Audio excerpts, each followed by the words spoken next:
Ya, salam Just Life. Kembali lagi bahas Just Life. Hari ini gue mau bahas dari mana lahirnya teroris. Oke,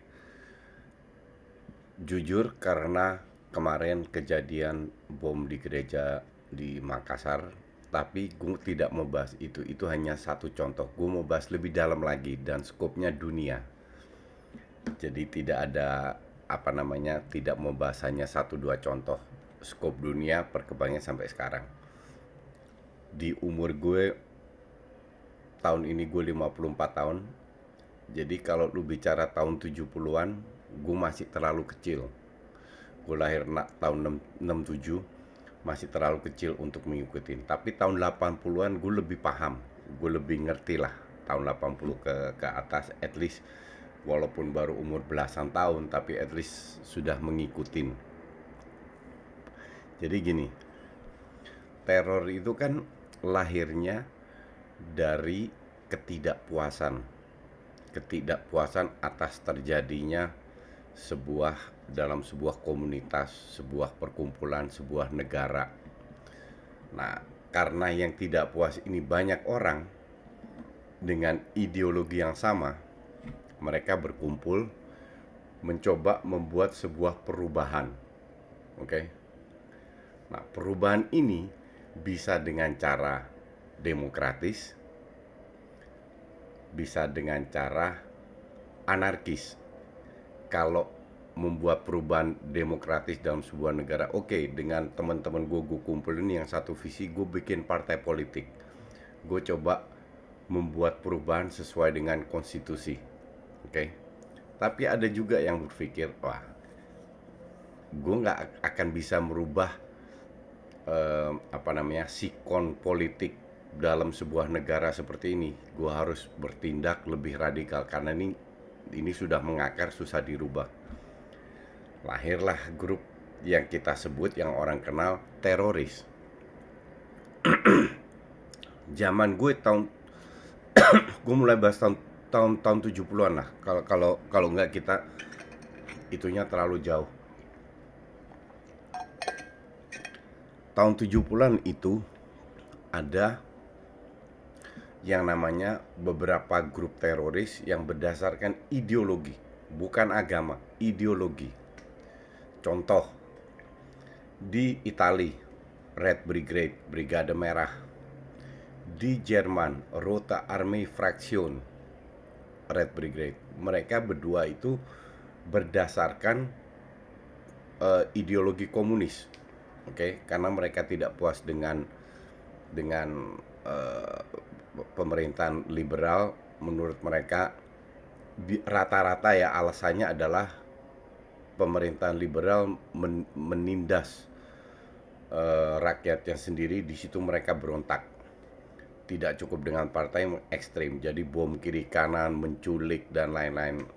Kalau nggak salah PM Itali Aldo Moro pernah diculik juga sama Red Brigade. Di Spanyol ada lagi yang namanya ETA.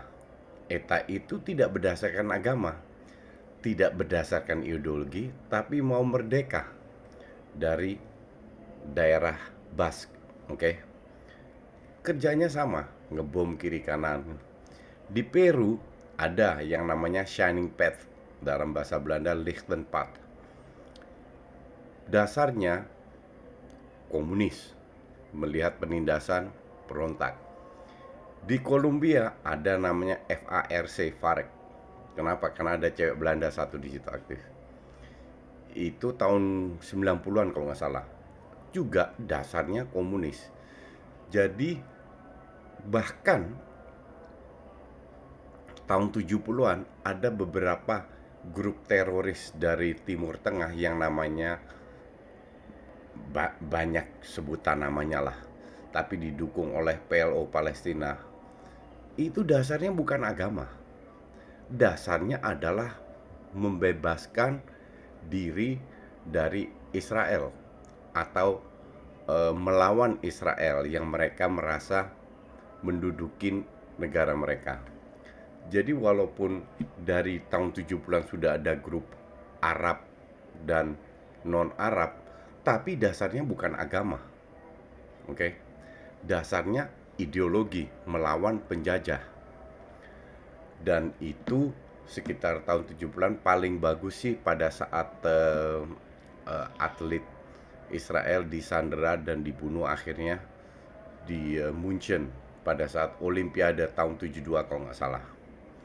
Jadi dulu tahun 70, 80, 90 itu ideologinya itu bukan agama, tidak berdasarkan agama. Oke. Gue nggak tahu apa yang terjadi. Tambah lama ke tahun 80, 90, 2000, 2010, 2020. Mendadak ideologi ini hilang, larinya ke agama. Oke. Agama bukan satu dua agama. Ini gue bicara skup dunia. Gue kasih contoh, di Amerika yang terornya agak tahun 60-an itu Ku Klux Klan. Yang bikin aneh lagi, Ku Klux Klan ini merasa dirinya Kristen sejati. Mereka melakukan semuanya berdasarkan Alkitab. Tapi yang diserang warga negara Amerika yang kulit hitam atau non kulit putih, yang agamanya juga sama. Nah, ini yang aneh kan? Jadi lebih berdasarkan kulit, walaupun mereka mengklaim bahwa tindakan mereka berdasarkan agama. Kejadian di Amerika terutama di pedesaan itu kan lebih konservatif. Jadi sangat gampang orang-orang yang tidak berpendidikan itu dimanfaatkan. Teroris ini kan nggak lahir, oh ya, bapak gue teroris, gue jadi teroris. Beda dengan dokter. Kalau dokter, bapak lu dokter, dari kecil lu disuapin dengan istilah-istilah medical, nggak heran kalau lu jadi dokter. Banyak di keluarga gue seperti itu. Atau bapak lu insinyur, anaknya insinyur. Tapi kan nggak bapak lu teroris, anak lu jadi teroris. Jadi bagaimana, dan itu di Amerika tidak, di Eropa tidak, di Asia tidak. Bagaimana itu bisa terjadi? Ya kan? Intinya kan di situ. Nah, sambil berjalannya waktu, itu semua pindahnya ke bukan ke ideologi lagi, bukan ideologi kiri atau kanan ekstrim atau enggak, tapi lebih ideologi kiri ini pelan-pelan hilang. Yang tadi gue sebut Rote Armee Faction, Shining Path dan apa itu pelan-pelan menghilang. Sekarang lebih ke kanan, ekstrim kanan yang dimanfaatkan adalah agama. Bahkan ideologi orang Arab dulu yang menjajah melawan Israel sekarang sudah bawa-bawa agama. Kita tahu ISIS dan lain-lainnya. Di Eropa sama ceritanya, beda agama tapi yang dibawa juga agama. Kalian masih ingat di Norway kalau nggak salah berapa tahun, 10 tahun yang lalu kalau nggak salah, berapa 12 tahun lalu, ada seorang teroris ngebom federal building, terus dia lari ke island. Di island dia tembak berapa puluh orang meninggal, anak-anak, anak muda, 100 lebih kalau nggak salah, yang lagi camp di situ. Itu seorang fasis ekstrim kanan. Nah, tambah lama ekstrim kiri ini udah lama-lama hilang. Yang ada sekarang istru itu ekstrim kanan. Oke. Gue pernah bikin video, dan kalau gue bilang ekstrim kanan itu jenisnya banyak.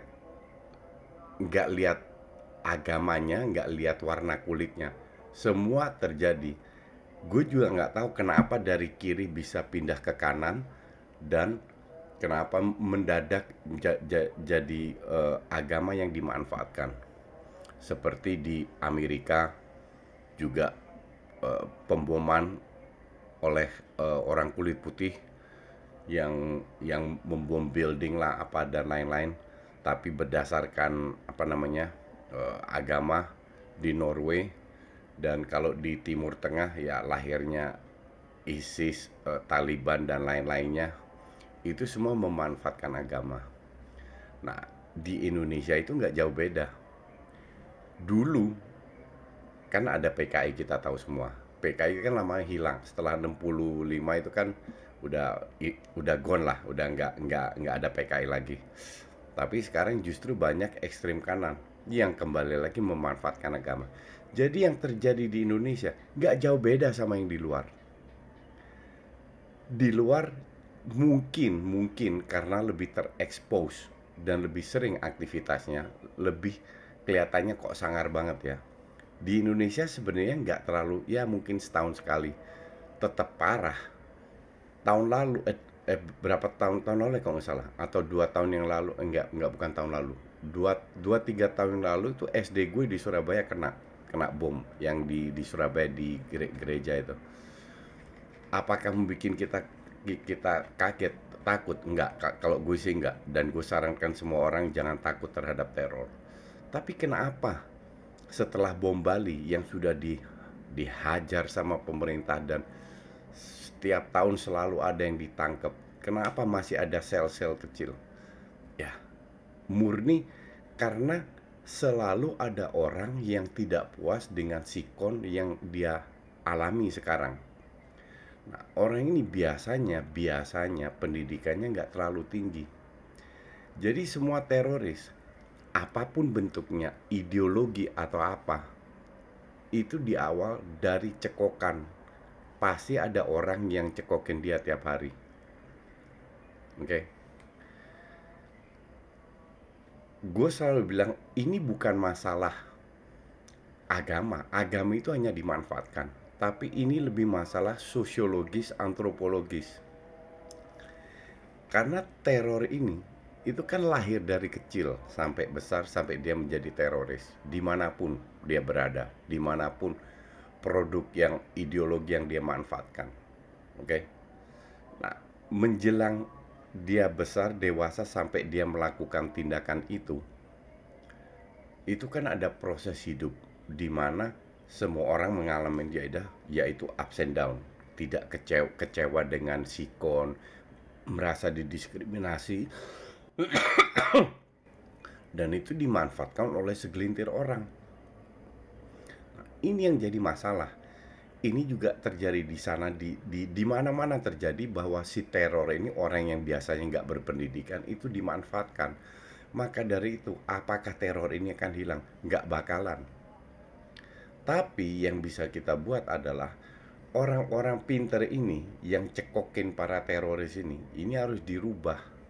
Dan itu tugas siapa? Tugas lingkungan, tugas komunitas untuk membuat orang yang bodoh jadi pinter biar tidak termakan oleh oleh hal-hal seperti itu.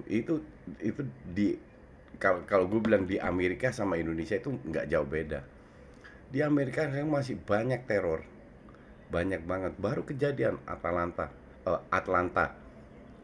berapa orang ditembak yang sekarang keturunan apa namanya anti Asia, anti orang Asia. Oke, itu kan teror juga. Terus berapa bulan yang lalu orang kulit hitam sampai gerakan BLM hidup. Tapi karena skopnya orang Asia tidak terlalu banyak, exposure-nya nggak terlalu kedengeran karena gue tiap hari baca berita news media Amerika, jadi gue tahu bahwa di sana itu lama-lama bisa jadi serem kalau nggak diapa-apakan. Dan kalau gue bilang anti Asia di Amerika itu semua ya, orang Thailand, orang Korea yang kena terakhir itu, Myanmar, semua Asia, terutama Asia Asia Utara yang keturunan Mongolia lah, bukan yang Asia yang keturunan Arab itu enggak, terutama Asia yang kulit kuning lah ke bawah itu kena semua. Filipina, Thailand kena semua. Nah, maka dari itu gue bilang teror ini enggak, kalau hilang sih gue bilang enggak, tapi bisa dikurangin karena kita puluhan tahun nggak mengalami itu kan. Mendadak setelah bom Bali beruntun, dikurangin ya mulai dari kita sendiri, mengajarkan hal yang benar, dan itu nggak harus sesuai dengan agama. Karena nggak semua orang, bahkan banyak orang tidak paham benar-benar apa isinya agama, apapun agamanya ya. Maka dari itu kalau gue tidak mau menjelaskan orang berdasarkan agama, gue atau apa, karena gue pun nggak begitu paham.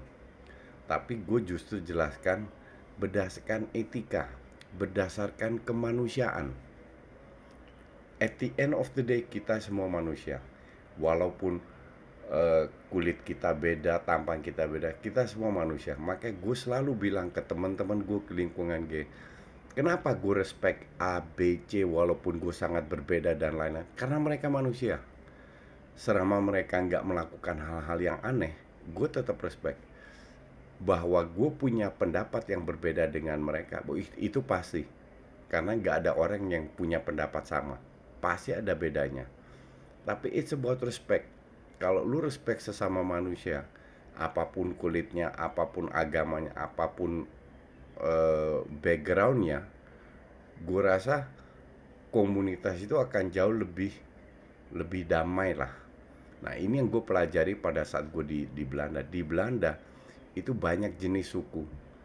Temen gue yang Maroko Muslim, Turki Muslim, Afrika Kristen, itu banyak semua. Kita campur dan kita nggak pernah bahas ras dan agama. Tapi kita sama orang Belanda, ya kita mingle. Nah, gue berharap sih pada suatu saat komunitas kita akan ke arah sana, bahwa lebih saling merespek sesama manusia, tidak berdasarkan background masing-masing. Gue rasa kalau itu terjadi, orang-orang yang dicekokin eh, apa namanya, dengan ideologi yang aneh-aneh ini sooner or later akan berkurang, karena semua dimulai dengan kita sendiri, ke komunitas kita.